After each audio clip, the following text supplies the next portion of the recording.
2005 Toyota Camry XLE. I'm going to do front brake pads, rotors, and calipers. So since we know we're going to do calipers, what you want to do is remove your reservoir cap and top off your fluid.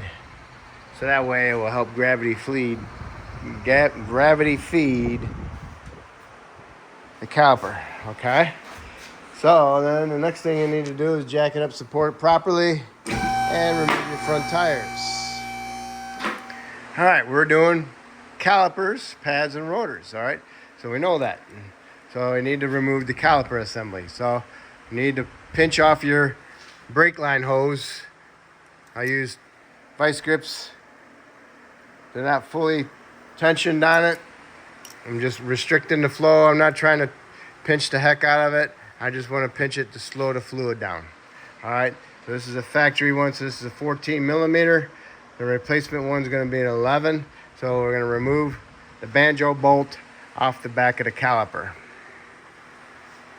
And you will drip some fluid on the ground, so. All right, banjo bolt. It's a bolt with a hole in it. Through the center of it, an extra hole, okay? And your brake line, break it loose off of there. So now there it is. So now we're gonna take the caliper off with the bracket. If you're gonna take them off separate, you'll need a 14 for the caliper bolts. But the bracket bolt is a 17 millimeter. There's two of them, one here and one down below. 17 millimeter. And these are your caliper bracket bolts. And they go right there.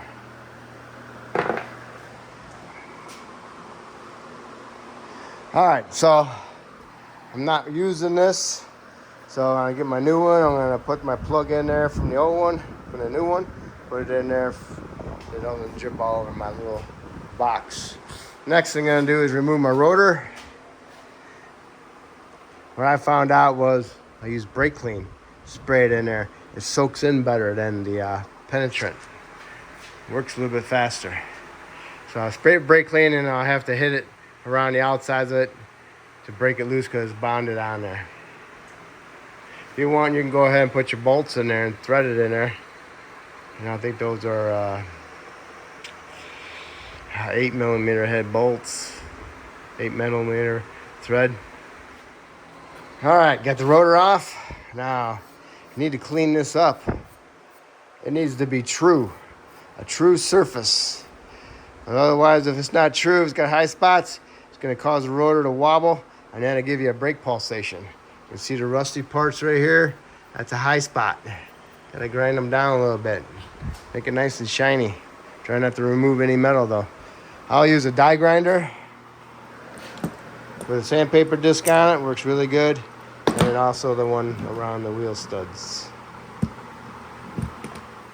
All right, there it is. Finished product. Use my angle die grinder. Works best with a new one. Use it this ways, and this ways, and this ways. Get around them. Works the best, okay? Now you put some anti-seize on that hub.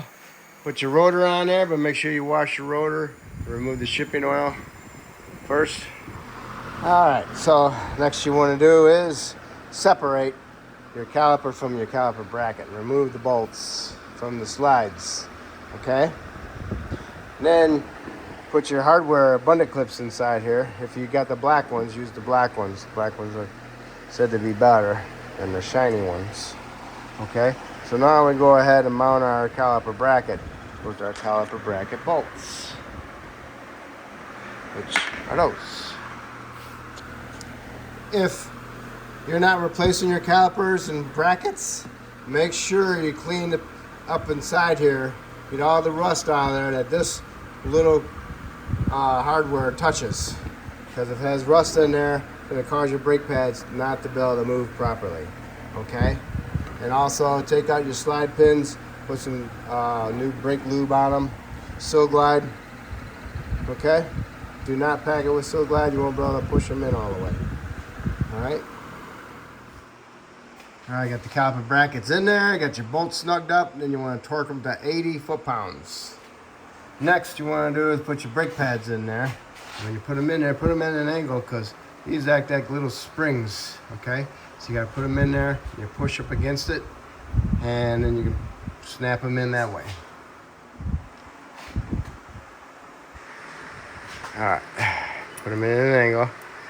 See, it's at an angle. Push on them, push them together. Same thing with the inner one. All right. All right, pads are in there. Now it's time for your caliper. Make sure you put your caliper in there that the bleeder is on top. Everybody at least installs them backwards. Right on the left side, left on the right side, at least once in their lifetime. So make sure you put the bleeder in there on the top. All right, caliper bolts are in. Go ahead and torque those to 30 foot-pounds. And next we want to do is hook up our banjo bolt to the back of the caliper. And you'll notice it has a little angle on there, and there's a hole in the back to line that up. So make sure you get that in the hole for it, and the bolt started at the same time. And here's our banjo bolt with 2 new washers, 1 on each side of the hose part, okay? Can you see the washers on both sides of it? All right, go ahead and snug that up. And that's an 11 millimeter, so you want to torque that to 28 foot-pounds, okay? Once you get that in there, then you can go ahead and remove your line pincher, all right? Then you can go ahead and take your little bleeder covers off. Maybe they're on there. But anyway, then you can take the bleeders out and you can put some anti-seize on the threads and then thread them back in and leave them loose and let it gravity bleed. Okay, it's gravity bleeding. It's dripping. Go ahead, close them up, snug it up. All right, do that on both sides. This side's dripping too. I don't have a pan, but I don't care. So I go ahead and close it up. Snug it up. Then just go ahead and grab your hammer.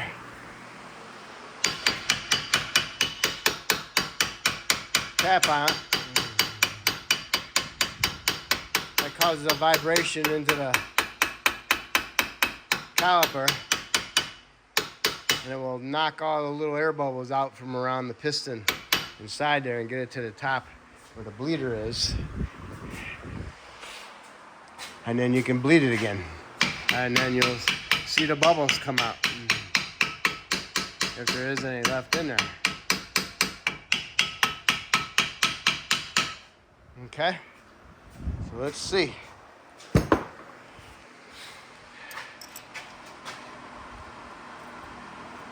All right. See it? Yeah? So now it's dripping. And then I'll close it off. I'll go do the other side. See how that one acts. Yep, got a little bit in there. Let it drip for a few seconds.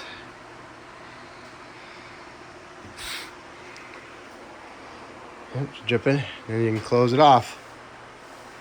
Now, what you want to do is open up the car door, push the pedal to the floor a couple times. That will push more fluid inside there, pushes the piston out a little bit, and then you can go ahead and re-bleed it again. All right, I pumped the pedal a couple times. We'll see what goes on next. It's got a little bit more. All right. Want all them bubbles out of there. That way you can get a good brake pedal. So just let it bleed just a little bit. We'll go do the other side. It kind of like flushes it too, same time. And you got a little bit of bubbles out of that one. So now I'll just let it drain for a little bit. All right, they dripped long enough, so now I'm gonna go ahead and tighten them up. You don't want to break them, they're not very big, so. And then if you got the little caps for them, put the caps on them.